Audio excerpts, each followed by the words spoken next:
No, baby, that's for somebody else. We're just gonna keep you right where you're at right now. It doesn't matter what you think. The Wrestling Wrealm presents Break It Down with Brian H. Hello, ladies and gentlemen. Welcome to this episode of Break It Down with Brian H. I'm your host, Brian H. Waters. And as you know, we have a new home right here on Anchor, which distributes the podcast to Apple Podcasts, Google Podcasts, Spotify, and various other platforms. So before we get into it, make sure you are following those and make sure you are logged onto social media. That is Facebook, Twitter, Instagram, Google+. You name it, we're there. So let's get ready. We have a new number one contender, folks, and his name is Finn Balor. Who would have thunk it? So Vince McMahon, Braun Strowman came out making these crazy demands, and then all of a sudden he's looking for Baron Corbin. Corbin runs into Vince's limo, and Braun Strowman rips the door off the hinges. And Vince McMahon said, fine, you'll be fine. And that wasn't enough. He removed him from the title match. So a lot of people are saying it's because Braun is hurt. You know what? I'm going to say this. If you listen to last week's show with the real Dwayne Allen and myself, you heard the realness bring up a good point. That promo last week was horrible. So I'm sitting there and I'm thinking, I don't think this is just about injury. I just think they've given up. I think they've given up on Braun Strowman. Let's look at it for what it is. In 2017, he had a match with Lesnar, right? That's when Lesnar fought him, he fought Samoa Joe, etc. Last year's Royal Rumble, he was in the triple threat match. And now they was going to do it again. Oh, mind you, he had some matches this year as well. But mind you, he was going to do it again. Nah, bro. It's not just, I could be wrong, but I don't think it's just the injury. I think that the powers that be have given up on Braun Strowman possibly being a number one guy, being the man. And guess what? He got tagged with the worst thing you could be tagged with, Big Show Jr. And Big Show even said it. It's hard for big guys like that to have multiple title reigns. Eric Bischoff said it recently on his podcast, 83 Weeks, that when you have a guy like the Big Show, it's hard to get sympathy for him because he's so big. But then you also don't need to cheat for him. He doesn't need to cheat. So I'm looking at it like, you know what? And then he didn't do himself any favors. Last week, the promo was just bad. It was just bad. There's no way I wanted to, I wasn't hyped up for the match. And even Brock Lesnar was like, let's go home.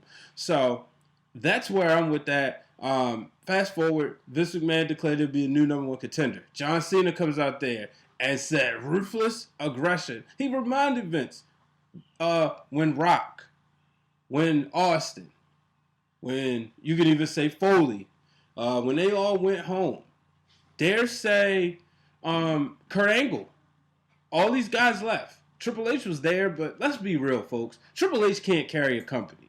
And I know most people might not like to hear that, but Triple H was never the Rock or Stone Cold Steve Austin. Mick Foley wasn't either, but Kurt Angle could have been. And I mean, the absolute number one guy that everybody tuned in to see. Triple H was the number one protagonist, but he was never the number one guy. But John Cena was. And because John Cena was, he let Vince know, hey, man, you asked, I said, give me a chance. And you gave me a chance. And you gave me another chance. Over and over again, John Cena was that dude. Hence why I always say John Cena is the greatest WWE superstar in the history. Yes, I'm a Hulk Hogan fan. I'm a Rock fan. I'm a Daniel Bryan fan. And I'm a Bret Hart fan. Those are my guys. But I like all of them better than Cena. But I have to admit, John Cena is the guy.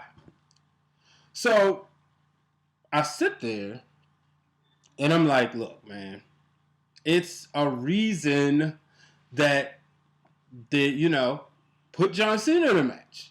I could do another Cena Lesnar match, you know, as long as it's not the one from SummerSlam 2014. I could do another one, but then here comes Drew McIntyre, and I'm like, okay, yeah, this is the match I want to see.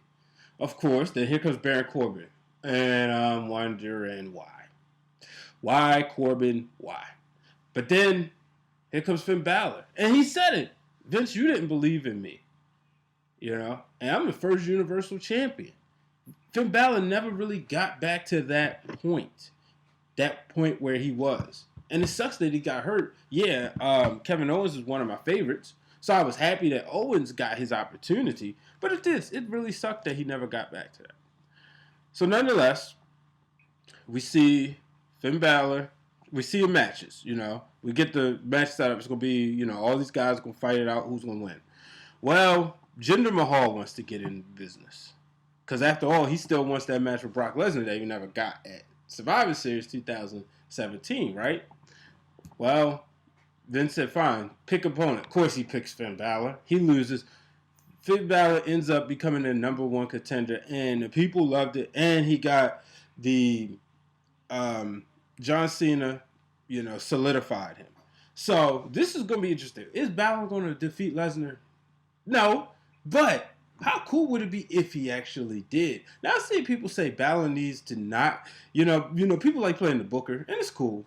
But they said Balor needs to lose this match and then come back as the Demon King. I mean, that would be kind of cool. But, you know, we're assuming, looking at this, Brock Lesnar is going into WrestleMania with the title. Barring an injury, Brock is going in with the title. So only time will tell. But we got big news. Before we get in, hit the top rope. Going up to the top rope. It's time for this week's Top Rope segment of the week. Ladies and gentlemen, the top rope this week is we have a brand new Intercontinental Champion, and his name is Bobby Lashley. Lashley defeated Seth Rollins and Dean Ambrose in a triple threat match on Monday Night Raw, becoming the new Intercontinental Champion. How cool is that? With Lio Rush by his side. Now, I saw things online says one, and you know, I like looking up YouTube videos, you know, why? Because I like wrestling. So I like hearing people talk about it. I heard people say, you know, one, that WWE feels like they don't need the feud between Ambrose and Rollins to have the title. Another one saying that Ambrose just was not doing a good job carrying the title. You ask me, I agree with the latter. Ambrose wasn't doing a great job with the title. I don't think Dean Ambrose is that great.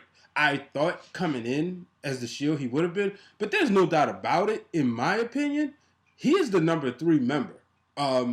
You know, you have Roman Reigns, who's the Grand Slam champion, Seth Rollins, who is a Grand Slam champion, and then yes, Ambrose, for what it's worth, is a Grand Slam champion. But then again, well, yeah, if you know, Rollins and Ambrose now, I guess you still include them in that conversation, even though Reigns has both the WWE Championship and the Universal Championship, but you don't get rid of Grand Slam status. But Ambrose, he racks up a bunch of title reigns. He's definitely going to be a Hall of Famer if you go by accomplishments. But he's just not as good as the other two in getting me invested into a story. So as a personal preference, Dean Ambrose is the last guy out of the Shield that I want to see. I thought this whole heel turn would be something better, and I'm still not impressed. I'm not entertained by Dean Ambrose. Yeah, I said it. So I like Bobby Lashley holding the title, but I gotta give my props out to the people at my boy over at the Black Wrestling Alliance. He posted a picture and it said, Raw next week is Martin Luther King Day. They're in Memphis on Martin Luther King Day. For those who do not know, that is where Martin Luther King was killed. Bobby Lashley is champion. Vince is a genius. So I thought that was interesting. Maybe not. I don't know. Nonetheless, Yeah, nonetheless, if that's the case, whatever. I just think that it was time for something fresh. You have Leo Rush right there. It was good. Put the title on him. Leo's been a great mouthpiece for Bobby Lashley. This also adds credibility. Continues credibility for the IC title. It's not looked at as such a second tier title with Bobby Lashley holding it. It really is looking like the next best thing before the Universal title. It To me, it looks like a main eventer. Bobby Lashley's a main eventer, and this makes this a main event title, and this could be something to set him up for that ultimate showdown with Brock Lesnar. Who knows? But congratulations, Bobby Lashley becoming the new Intercontinental Champion. So let's move on. Let's go to SmackDown. Daniel Bryan. AJ Styles, he does the same thing. He goes out there through the concession stands. Only get attacked by Daniel Bryan. These two are going at it. Thought that was great. It was cool, whatever. But what was funny, if you went to social media during SmackDown, Daniel Bryan proceeded to... He dropped some videos from Peter that basically talked about pigs. And his reasoning was about why people shouldn't eat hot dogs. And if you're somebody whose stomach or gets real messed up easily, you probably wouldn't have wanted to watch that, because he showed pigs in their worst state, and it was like one of those now this type videos, and he's just basically saying, look, you guys need not to eat this stuff because the pigs are suffering. And of course AJ Styles replied, this feud is just going to different levels. I absolutely love it. And before we go to break, how about this? Cien Almas defeats Rey Mysterio with the help of his manager, Zelina Vega. These two, I can see Almas holding the title, not soon, but, eventually. And having somebody like Zelina Vega by his side is great for him. I don't need to see her wrestle, even though I know she can. I mean, if you watch TNA, when she was there, you saw her. She can go in the ring, but she's doing such a great job here. And maybe there's a future where he's the WWE champion and she's the SmackDown Women's champion. Only time will tell. But I thought this was a great match. I love the storytelling between these two. I do see big things coming up for Cien Almas. I'm going to take my first break. As you know, we have a new segment on the Wrestling Realm social media.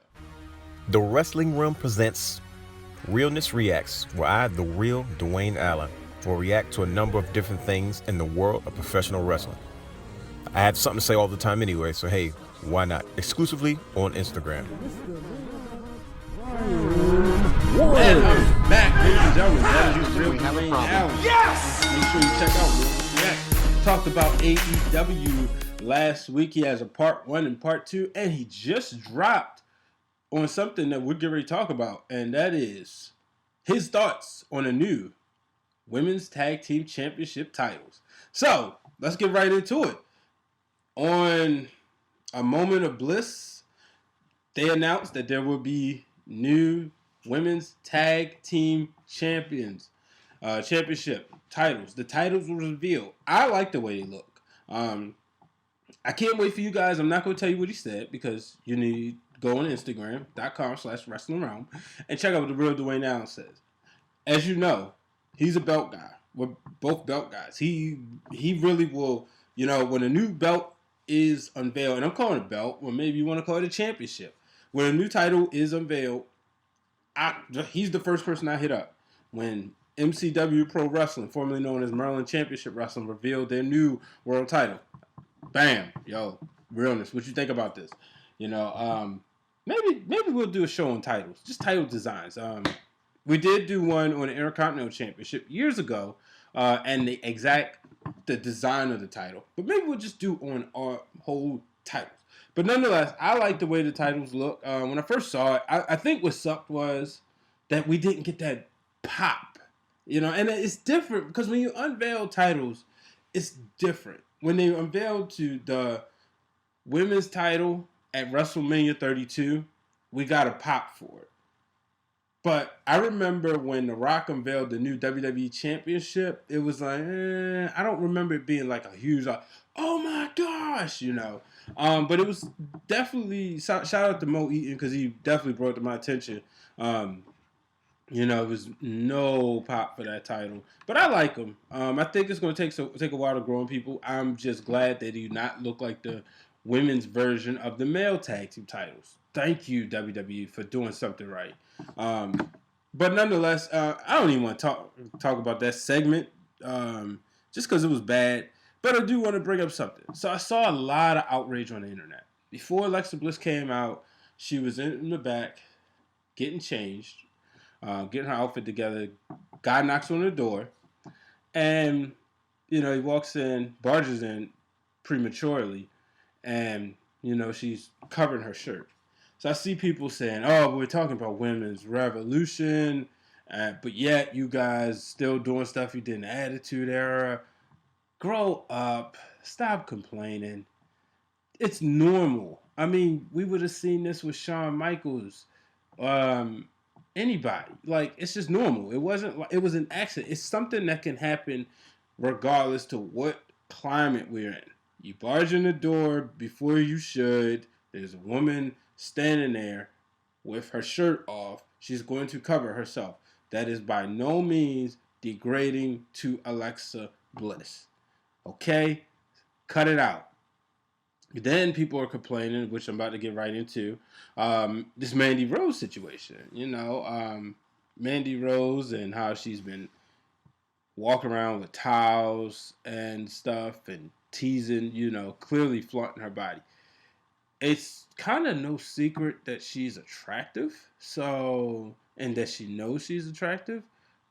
She calls herself God's greatest gift.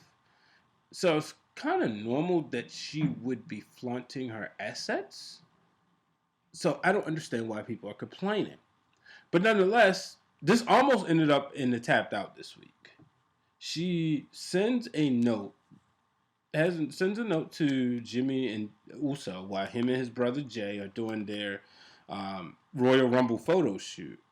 And one of the things I didn't understand, and I understand they twins, people might say this is stupid what I'm about to say, at me if you do, at Brian H. Waters. He said, oh yeah, got a note, oh yeah, our anniversary, maybe this is an anniversary gift. Here, Us, read it to me. And I'm like, dude, like, you're going to have your brother read you a potential dirty letter from your wife. Okay, whatever. I just, like, nah, man. So, you know, he reads it, and then he says, man, what you going to do, Oos? I'm like, what do you mean, what you going to do? She gave you the keys to the hotel room. You going to go see her? So I'm sitting there watching this, like, stop. No, don't do it. Part of me was like, come on, man. Maybe he's setting this up. So he goes over there, and she takes off her robe, which people probably complain about. Again, folks, it's no secret, Mandy's attractive. So when she takes off her robe and, you know, she's standing there in her bra and panties, I'm sitting there like, no, why would you go there? Why would you go by yourself? Why not bring your wife? So a part of me is just sitting there. I'm tweeting this, and I'm just like, all right, just please, just hope Naomi's there. And then Mandy reveals, like, she never wanted him. She just wanted to get under his wife's skin because she despised her. So he's like, oh, really? So he walks out, and boom, there's Naomi. I was like, yes, thank goodness for all of mankind, because bros don't cheat, right? So she beats him up, but they get into it. And, of course, this is not over. I'm glad that, you know, part of me is like, yeah, Naomi should have dominated this, but it also makes sense. Let Mandy get some hits in. This is far from over, as I was explaining to my brother Dre from the Flex Zone. This is far from over. This is getting real ugly. I would hope they would have a match at the Royal Rumble. Not, you know, maybe they will, maybe they won't, but who knows? Only time will tell. So let's get back into the wrestling part with the women. We had Sasha Banks and Ronda Rousey defeat Tamina and Nia Jax. Afterwards, Ronda Rousey just marked out and talked about how much of an honor it would be to defeat Sasha Banks because it would basically solidify her or something like that. And I'm sitting there watching it and just rolling my eyes. And Sasha, straight like a boss, took the mic and said, no, you know, I told you, I'm going to end your streak. I'm going to be the first person to make you lose, and you're going to lose with grace because you're going to lose to me. I'm like, that's the Sasha Banks I want to see. So Sasha ends up, then they go backstage and they're arguing, and all of a sudden they have to be separated by Bayley and Natalya, and then those two start arguing over whose fault it was, which led to the Riot Squad coming out and said, well, you guys better find a partner. And this is how the WWE brings in Nikki Cross. So, of course, I'm watching this and I'm very irritated. Like, dude, like, why is Nikki Cross on Raw? Until they make the announcement that the call-ups from NXT will bounce back and forth, and I guess it's kind of, I'm assuming it's like tryouts, and then they'll decide what show they're going. Nikki Cross needs to be with Sanity. No ifs, ands, or buts about it. I mean, they have the same music, for goodness sakes. I heard my brother Glenn on his host show, which you can find on Fox Sports 1340 AM's YouTube channel, saying, it'd be cool to see her with the Riot Squad. And in my head, I'm like, no. You already have 3. There's no need to add a 4th person. I don't like that idea at all. I didn't have time to tweet him, but, I'm saying it on the show. But make sure you guys check that out. And let me know what you think. Comment on YouTube. Let us know whose side you're on. But there's no reason, you don't need to add anybody else to the Riot Squad. They're fine the way they are. Put Nikki Cross with Sanity. Do it that way. So, but nonetheless, let's move on to SmackDown, where we saw one-upswomanship between Asuka and Becky Lynch. We know Becky will be challenging Asuka in an attempt to get her title back at the Royal Rumble. First, Becky, the Iconics came out there. Becky said, all right, well, come on. I want to take on one of you. Get in the ring. She would take on Peyton Royce. She beat her in a competitive match. Then Asuka just started spazzing, which she would eventually say, no, I want a match. And guess what? She got it. She got the match with Billy Kay, and that match was quick and over. I like this, let them see which one's more of the man, which we know right now is Asuka because she holds the gold. So I'm going to go ahead and take a break, and then afterwards we're going to talk a little bit more wrestling, then we're going to talk some AEW. So here's a word from my boy Chad from View from the Top Rope. This is Chad from View from the Top Rope. I know you're enjoying yourself. Clearly listen to Break It Down with Brian H. Brought to you by the Wrestling Realm. Make sure you keep tuned in, keep listening. I'm going to send it back to Brian. And I'm back, ladies and gentlemen. So make sure you check out View from the Top Rope. Actually, going to get Chad on here soon. That's my guy right there. And very enjoy their show. Got to send in my question for them this week. I like listening to their show. Because of their show, I've been connected to other podcasts. So that's what I do. While I'm working, I'm listening to wrestling podcasts because that's the thing to do. I love wrestling. I love talking about it. I love listening about it. Why I don't need to listen to everybody talk about sports, but wrestling, that's a different story. So, I'm going to get right to the tapped out before I go into the good stuff. Tapped out this week coming up. Here's our tapped out segment of the week. My tapped out is Baron Corbin. Was gonna make him last week, but I just why does this dude always have a microphone? I understand he's annoying, but I can see him annoy somewhere else. Get away from the title picture. It's not believable that he's going to be inserted in a Universal Championship picture or even be in a breath of the main event for WrestleMania. I mean, I can't even see him being in the Final Four of the Royal Rumble. This is not believable. So, Baron Corbin is on my tapped out. He went from being somebody I like watching people beat up to now I'm just annoyed with him. Sorry, got that off my chest. This week we saw Shane McMahon. We actually closed out SmackDown with Shane McMahon and The Miz, folks.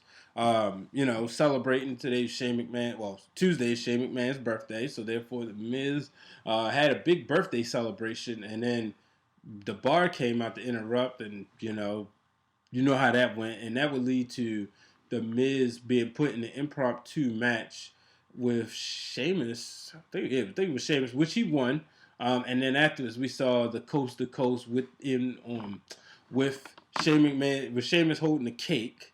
Miz holding the cake in front of Sheamus, coast to coast from Shane. Wow, what a way to celebrate your birthday. But one of the things that was interesting was the package that they put together to show Shane McMahon over the years. I thought that was phenomenal. I mean, this guy has great ring psychology. He might not put on a bunch of 5-star matches, even though you could argue that his match with AJ Styles at WrestleMania 33 was the best on the main card. I just remember, I'm like, wow, wait, this dude actually did wrestle his dad at WrestleMania, which I thought was cool. You know, I remember that's WrestleMania 17 is one of my is a soft spot for me. It's the last WrestleMania I watched with my grandmother, and I'll never forget that night when I got the tape. Shout out to my boy Brandon Guy. I remember when I got that tape. I went over her house. I think my mother had something to do, so I was watching that. Me and my sister went over to my grandmother's house, and me and my grandmother was watching WrestleMania, and my mother comes in there, and she looks at my grandmother, says, "Let me tell you something. Shane whooped his dad." And my grandmother had a neighbor named Shane. So my mother was like, "What?" And she's like, No. I said, "Ma, she's talking about WrestleMania." And it was just funny, a funny exchange. But, it took me back to that. I was like, wow, like, Vince really wrestled Shane, Bret, Shawn, and Hulk Hogan at WrestleMania. All people he considered sons, including his real son. So I thought that was interesting. Moving on, Samoa Joe, man, beating up Mustafa Ali. They are giving us the sympathy factor behind Ali, and I love it. It makes sense.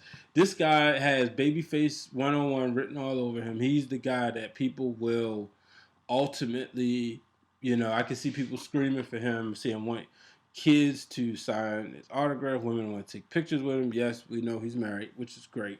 So I don't think they'll make it to like the sex symbol, but he's the guy that I can see people just cheering for years and years to come. NXT UK. I wonder if you guys checked it out. I'm not going to go through the whole card, but I have to say this. I haven't been keeping up with it as much, but shout out, and forgive me for the omitting the other announcer's name, but him and Nigel McGuinness, those guys and that UK crowd, shout out to the people out there listening from the UK. You guys put on a hell of a show just because the way you were into every match, and it just made me excited to watch it. I'm like, wow, like it was lit. But I have to say, Pete Dunne, folks, I don't see anybody beating him for that UK title. Whenever he does, that guy who beats him is going to be a made man. And he should be on Raw or SmackDown the next night or immediately. He's a guy who I sat there and I had to think about this. I can't think of a time that I really enjoyed watching somebody wrestling just strictly for their wrestling matches. With Daniel Bryan, and what I mean is, I'm not heavily invested in Pete Dunne's stories, except the one with Undisputed, because, he turned on him. But usually for me, watching wrestling, I have to get hooked on the story. I watch a good wrestling match all day long, but if I get hooked on the story, it makes me really invested. Pete Dunne is someone, the first wrestler that I can think of, that I don't have to know nothing about none of his stories, but every time he's in the ring, I'm hooked. I think about AJ Styles, Daniel Bryan, Stone Cold Steve Austin, The Rock, Triple H, Kurt Angle, Bret Hart, Hulk Hogan, Macho Man, Shawn Michaels. All of these guys, I was hooked to their stories. Even CM Punk, Undertaker, Kane, hooked to their stories. Even Chris Benoit and Chris Jericho. But Pete Dunne is somebody, I could watch this guy have a match with a Braun, and I don't have to know anything about the story. You know, sometimes if I see him wrestling the same opponent, I'm not gonna lie. There's times when I, see Raw or SmackDown on, and I'm like, okay, seen this match before. Fast forward. Even on pay-per-views, if I'm not watching live, all right, seen them wrestle before. Watch a little bit, fast forward through the spots, watch the finish. No, but Pete Dunne, somebody I could watch every match, even if he wrestled Tyler Bate every night. He is that dude. So, I know you guys been keeping up with AEW. So, there's a lot of people keep talking, and I'm just interested in, you heard the real Dwayne Allen on here last week, and like he said, Cody Rhodes is really waging a war with the wrestling world. It's not against the WWE, and people are really funny when they say, oh yeah, he's starting a war with the WWE, they're going to be better, like we haven't seen TNA before. Everybody, you heard us say last week, not drinking the Kool-Aid. I'm not convinced that it's going to be making a whole lot of money. Even listening to Booker T, he says there's going to be a lot of sleepless nights, and there's going to be a lot of things going on. And I'm like, this is a guy who's been in the business. He has his own promotion, and he even said it, like, he wishes them luck, but he just hope they know what they're getting themselves into. That's what I want to see. Yeah, sure, this guy got millions. Yeah, he might have a lot of money, but it's not like he's not answering anybody. Because the difference between him and Ted Turner, billionaire Ted Turner owned the broadcast TV. This guy doesn't. So, that's going to be interesting. So, it's time to come from the realm. And now, for our From the Realm segment, where I answer your questions from the Facebook fan page, the Facebook group page, and the Twitter at Wrestling Realm. All right, From the Realm this week, we're going to start with my boy Antonio Banks, my brother from high school. He got a few questions. First off, Demon Finn at the Rumble? And if not, and if so, don't he have to win? I was thinking this earlier, man. I would love to see it. And I kind of do think he would have to win. Just because, like, it would, But in order to get Demon Finn at the Rumble, we need to see Lesnar beat him up almost badly before that. That's the way I would do it. And then, put the strap on him. I would that would be the biggest shock. That's what I think we could get in the shock business. Nobody would see it coming. Shout out to Ralph Esparza. I think if we did do that, get with him about the booking. But I do think it would be good to see Demon Finn at the Royal Rumble. He said, Braun time has passed? ? Is he behind Seth, Drew, and Finn now? Abso-freaking-lutely. Braun Strowman's time has passed. All three of those guys, I could see holding the title before I could see Braun Strowman holding it. I just do not believe in Braun Strowman anymore. I was never like the most sold on him, but this is what we gotta admit. Give Roman Reigns credit where credit is due. Roman was out there having Braun being solidified as the monster, and those two put on great matches and told great stories. Now, doesn't have quite the dance partner anymore. Do you like how they introduced the new wrestlers on Raw? Oh man, well, the guy from Heavy, to be honest with you, some of it I missed just because I was dozing in and off. No, nothing to Raw, it's just a long day. But I don't know, I didn't like what they did with the dude from Heavy Machinery, and even his tag partner tweeted, he kind of got a little ahead of himself out there, but he still love him or whatever. So I'm not really liking that. I would like to see a little bit, but I didn't mind them being like backstage. I thought that was cool, but I don't know. I think they should be doing something more, That's just my opinion. All right, shout out to Antonio. Thanks for sending the questions in. Check him out. Always in the wrestling realm, posting cool stuff, getting the conversation going. So make sure you're in the wrestling realm group page on Facebook. This next question from my brother D from the Flex Zone. His question is, will WWE lock down certain guys so they will not go to AEW? And his words are, in parentheses, Shinsuke Ziggy Job Dust. In case you don't know what Ziggy Job Dust is, that is Dolph Ziggler. I don't know, man. I don't think they can lock him down, quote unquote, just because, somebody want to leave, they want to leave. But I do think we might start seeing those guys used a little bit more, and maybe kind of reverse psychology. Just my thoughts. But even if they leave, I don't think they're that big of a threat. That schedule may be attractive to them. Especially a guy like Dolph Ziggler, especially, with him doing his comedy thing, he might like that, and he can kind of go to AEW, show off. But I think what they may do, those guys kind of may wait around, but I don't think WWE is releasing anybody anytime soon. I think, they're going to make people wait out their contracts. And then the last questions come from my man, Kevin Crittenden. Shout out to Kevin. This week, here's his question. First one, where do you see the major belt feuds going for Mania? Sorry, I didn't get a chance to prep this one. So, right now, I don't feel like there's anybody else to really jump in that WWE Championship slot. I could see it being AJ Styles and Daniel Bryan, the finale. And then we go into the new season after Mania with another contender being, whether AJ Styles is the one holding the title or Daniel Bryan's holding the title. For the Universal Championship, I think we get Drew McIntyre winning the Royal Rumble or Seth Rollins, one of them. But I think the Royal Rumble winner is definitely coming from Monday Night Raw this year. You look back, so since the brand split, since it's been rehashed, we had Randy Orton at 34.